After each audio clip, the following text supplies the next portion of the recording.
Hey everybody, welcome back.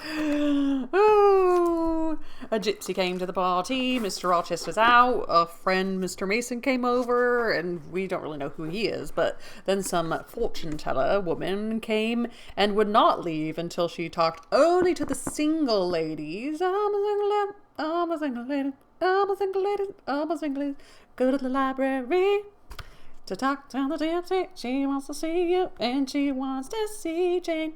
And now she's in the library because she wants to see her.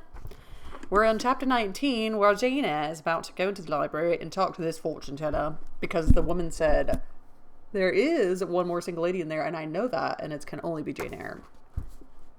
The library looked tranquil enough as I entered it, and Sybil, if Sybil she were, was seated snugly enough in an easy chair at the chimney corner.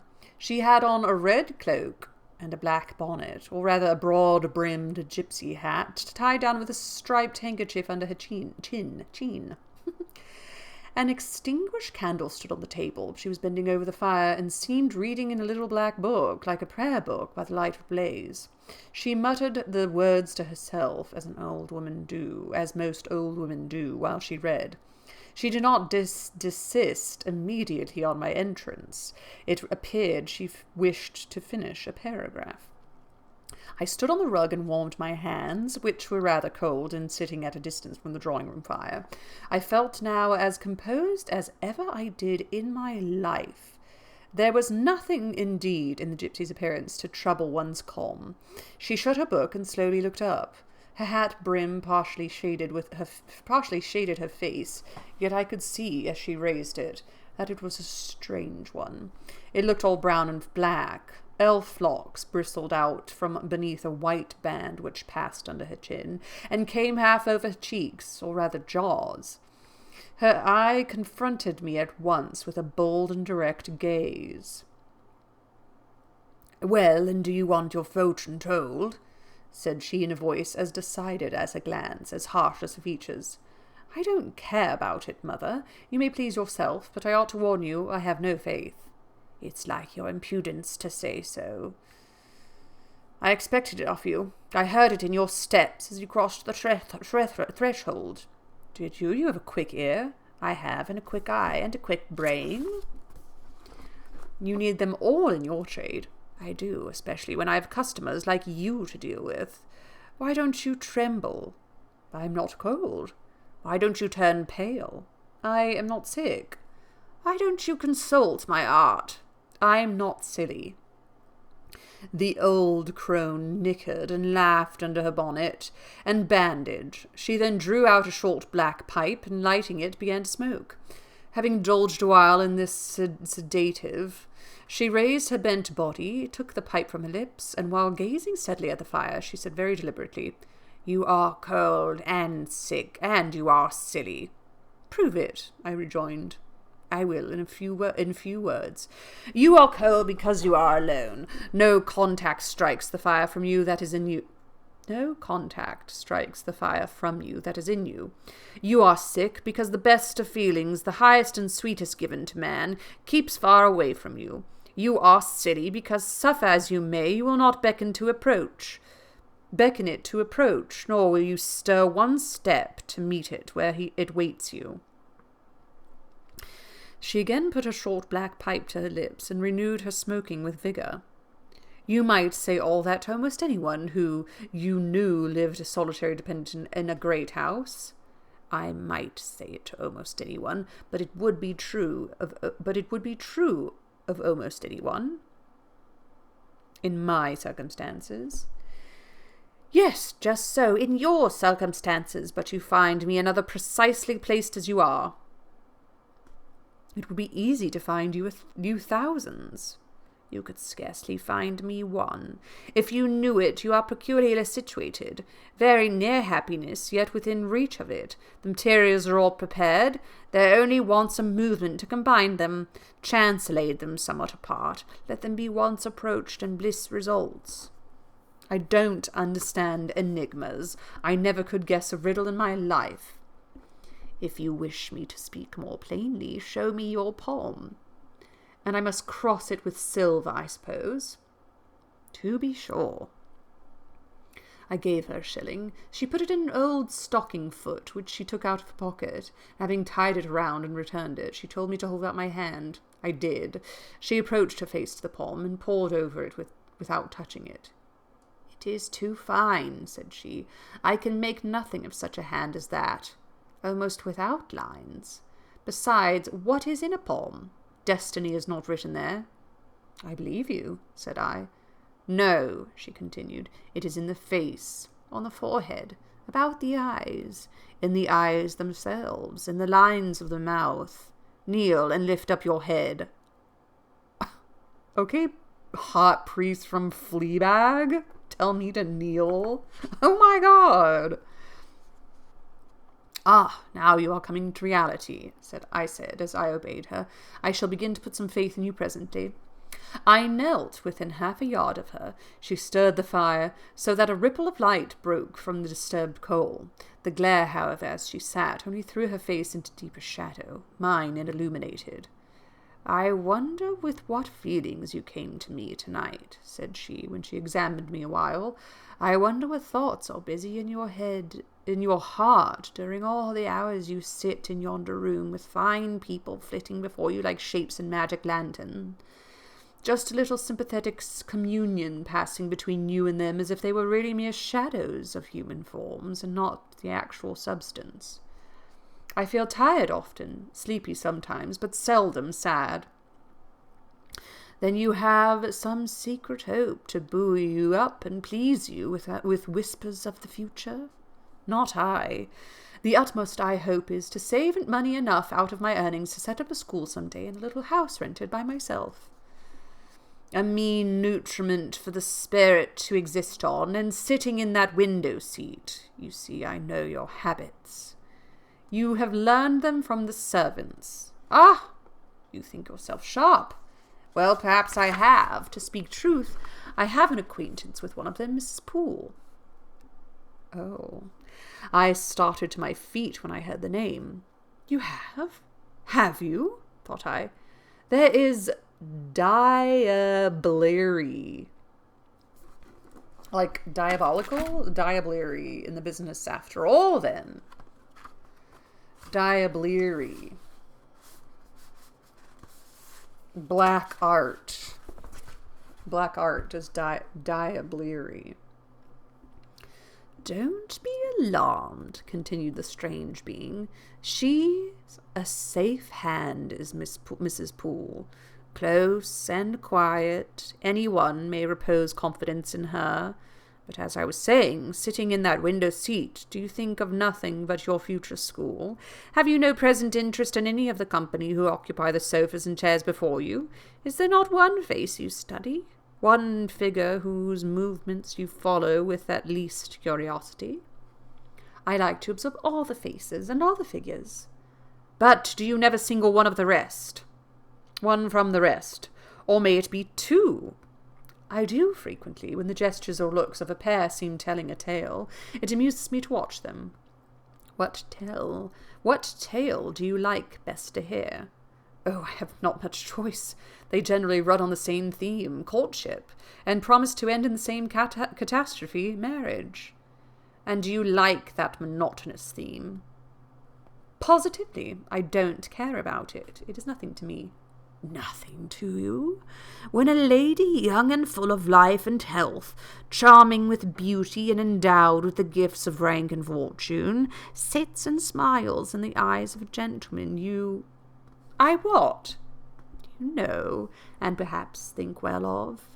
"I don't know the gentlemen here. I have scarcely interchanged a syllable with one of them. And as to thinking well of them, I consider some respectable and stately and middle-aged, the others young, dashing, handsome, and lively. But certainly they are all at liberty to be the recipients of whose smiles they please, without my feeling disposed to consider the transaction of any moment to me." "You don't know the gentlemen here. You have not exchanged a syllable with one of them. Will you say that of the master of the house?" "He is not at home." "Profound remark. A most ingenious quibble. He went to Millcote this morning and will be back here tonight or tomorrow. Does that circumstance include him for the list of your acquaintance? Blot him, as it were, out of existence?" No, but I can scarcely see what Mr. Rochester has to do with the theme you had introduced. I was talking of ladies smiling in the eyes of gentlemen, and of late so many smiles have been shed into Mr. Rochester's eyes that they overflow like 2 cups filled from above the brim. You have never remarked that? Mr. Rochester has a right to enjoy the society of his guests. No question about his right. But you have never observed that, of all the tales told here about matrimony, Mr. Rochester has been favoured with the most lively and the most continuous. The eagerness of a listener quickens the tongue of a narrator. I said this rather to myself than to the gypsy, whose strange talk, voice, manner had by this time wrapped me in a kind of dream. One unexpected sentence came from her lips after another, till I got involved in a web of mystification, and wondered what unseen spirit had been sitting for weeks by my heart, watching its workings, and taking record of every pulse. "Eagerness of a listener," repeated she. "Yes, Mr. Rochester has sat by the hour, his ear inclined to the fascinating lips that took such delight in their task of communicating, and Mr. Rochester was so willing to receive, and looked so grateful for the pastime given him. You have noticed this?" "Grateful? And I cannot remember detecting gratitude in his face." "Detecting? You have analysed, then. And what did you detect, if not gratitude?" I said nothing. "You have seen love, have you not? And looking forward, you have seen him married, and beheld his bride happy?" "Not exactly. Your wit skill is rather at fault sometimes." "What the devil have you seen, then?" "Never mind, I came to inquire, not to confess. Is it known that Mr. Rochester is to be married?" "Yes, and to the beautiful Miss Ingram." "Shortly?" "Appearances would warrant that conclusion, and no doubt, though with an audacity that wants chastising out of you, you seem to question it. They will be superlatively happy pair. He must love such a handsome, noble, witty, accomplished lady, and probably she loves him, or if not his person, at least his purse. I know she considers the Rochester estate eligible to the last degree, though, God pardon me, I told her something on that point about an hour ago, which made her look wondrous grave. The corners of her mouth fell half an inch. I would advise her black-aviced suitor to outlook. If another comes with a longer or clearer interval, he's dished." "But, mother, I did not come to hear Mr. Rochester's fortune. I came to hear my own, and you have told me nothing of it." "Your fortune is yet doubtful. When I examined your face, one trait contradicted another. Chance has meted you a measure of happiness, that I know. I knew it before I came here this evening. She had laid it carefully on one side for you. I saw her do it. It depends on yourself to stretch out your hand and take it up. But whether you will do so is the problem I study. Kneel again on the rug." "Don't keep me long. The fire scorches me." I knelt. She did not stoop towards me, but only gazed, leaning back in a chair. She began muttering, "The flame flickers in the eye shines like dew, it looks soft and full of feeling, it smiles at my jargon, it is susceptible, impression follows impression, through its clear sphere, where it ceases to smile, it is sad. An unconscious lassitude weighs on the lid, that signifies melancholy resulting from loneliness. It turns from me. It will not suffer further scrutiny. It seems to deny, by a mocking glance, the truth of the discoveries I have already made, to disown the charge both of sensibility and chagrin. Its pride and reserve only confirms me in my opinion. The eye is favourable. As to the mouth, it delights at times in laughter. It disposes to impart all that the brain conceives, though I dare say it would be silent on much the heart experiences. Mobile and flexible, it was never intended to be compressed in the eternal silence of solitude. It is a mouth which should speak much and smile often, and have human affection for its interlocutor. That feature is propitious. I see no enemy to a fortunate issue but in the brow, and that brow professes to say, I can live alone, if self-respect and circumstances require me to do. I need not sell my soul to buy bliss. I have an inward treasure born with me, which can keep me alive if all extraneous delights should be withheld, or offered only at a price I cannot afford to give. The forehead declares, reason sits firm and holds the reins, and she will not let the feelings burst away and hurry her to wild chasms. The passion may rage furiously, like true heathens as they are, and the desires may imagine all sorts of vain things, but judgment shall still have the last word in every argument, and the casting vote in every decision. Strong wind, earthquake, shock, and fire may pass by, but I shall follow the guideline of that still small voice which interprets the dictates of conscience. Well said, forehead. Your declaration shall be respected. Who is talking? Okay. I have formed my plans, right plans I deemed them, and in them I have attended to the claims of conscience, the counsels of reason. I know how soon youth would fade and bloom perish, if, in the cup of bliss offered, but one dreg of shame or one favour of remorse were detected. And I do not want sacrifice, sorrow, dissolution. Such is not my state. I wish to foster, not to blight, to earn gratitude, not to wring tears of blood, nor of brine. My harvest must be in smiles, in endearments, in sweet. That will do. I think I rave in a kind of exquisite delirium. I should wish now to protract this moment ad infinitum, but I dare not. So far I have governed myself thoroughly. I have acted as I inwardly swore I would act, but further might try me beyond my strength. Rise, Miss Eyre, leave me. The play is played out. Where was I? Did I wake or sleep? Had I been dreaming? Did I dream still? The old woman's voice had changed. Her accent, her gesture, and all were familiar to me as my own face in a class, as the speech of my own tongue. I got up, but did not go. I looked. I stirred the fire. And I looked again, but she drew a bonnet and a bandage closer about her face, and again beckoned me to depart. The flame illuminated her hand stretched out. Roused now, and on the alert for discoveries, I at once noticed that hand.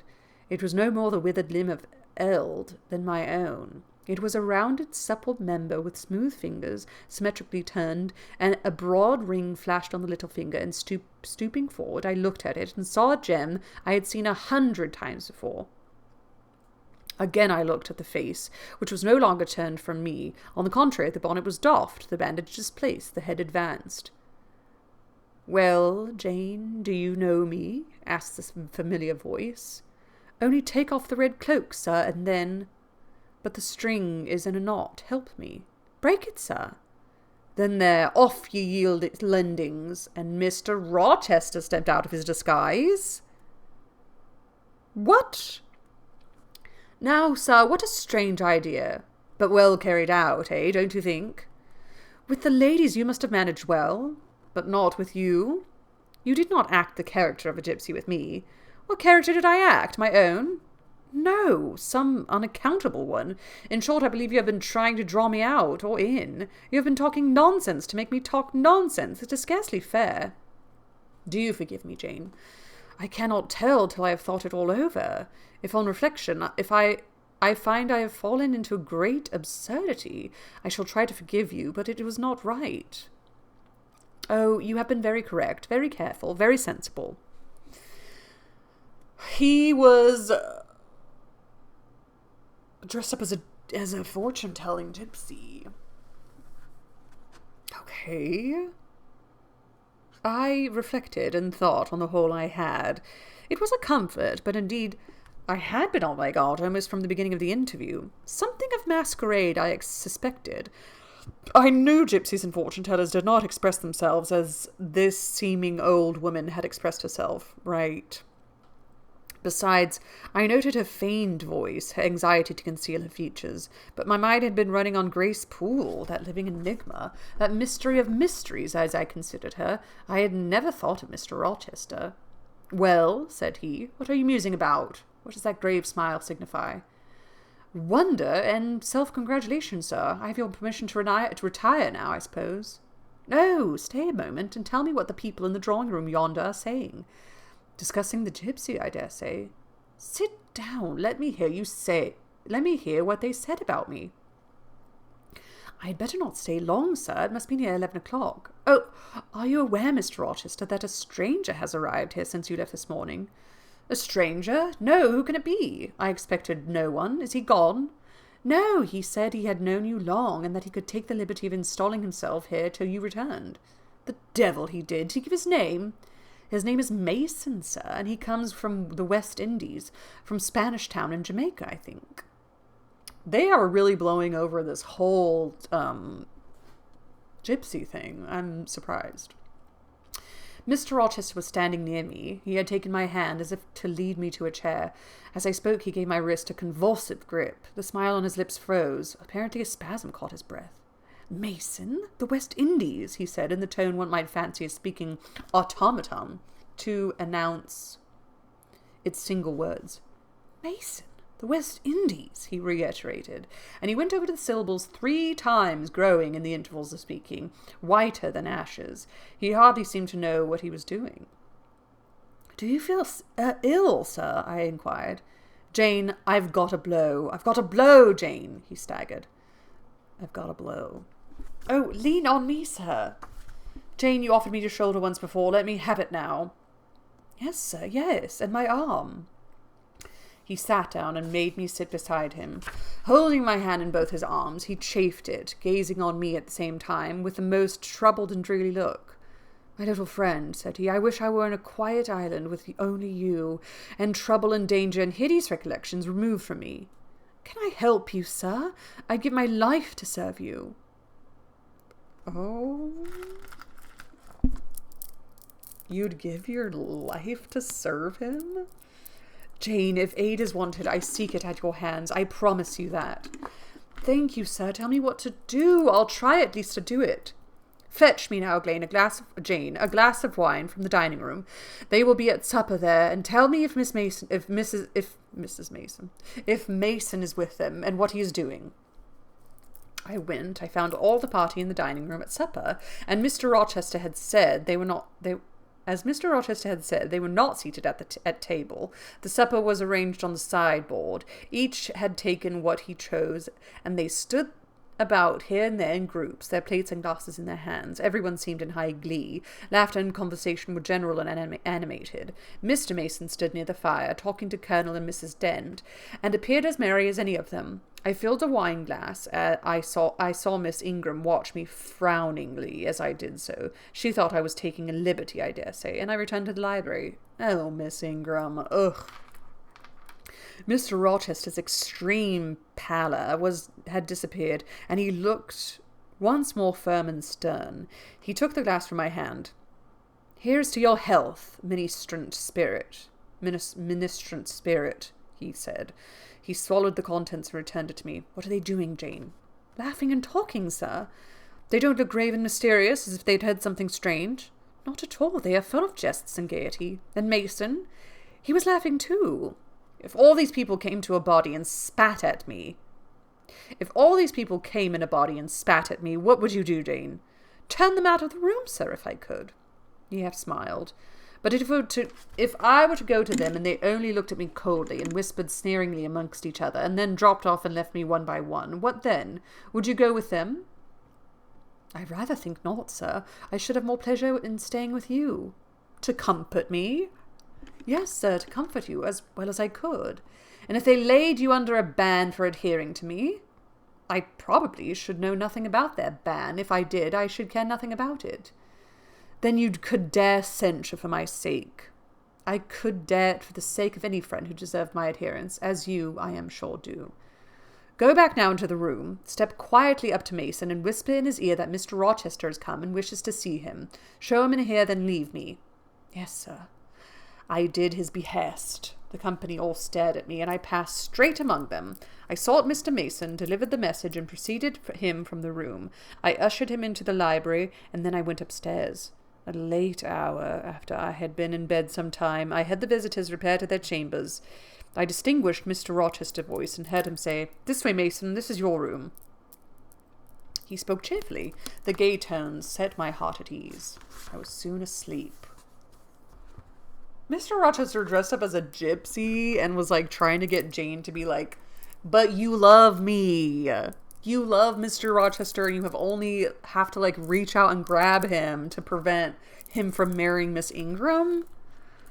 That is manipulative and freaky. That's a little wild. I can't believe that was Mr. Rochester. He must have done a woman's voice really well. I can't wait to watch the movie. Freaking Fassbender dressed up as a woman. Well, all this kneeling has got me a little hot and bothered. If I had my fan, I'd be waving at myself. You should go check out Fleabag, because that's a hot show. Anyway, happy reading at ta. Join me next time as we read through chapter 20. We'll see what happens with Mr. Mason. I always think of Harry Potter and Masons. "All my suits are tailor-made, Mrs. Mason. I golf. Occasionally." Okay. Happy reading to you all, and ta!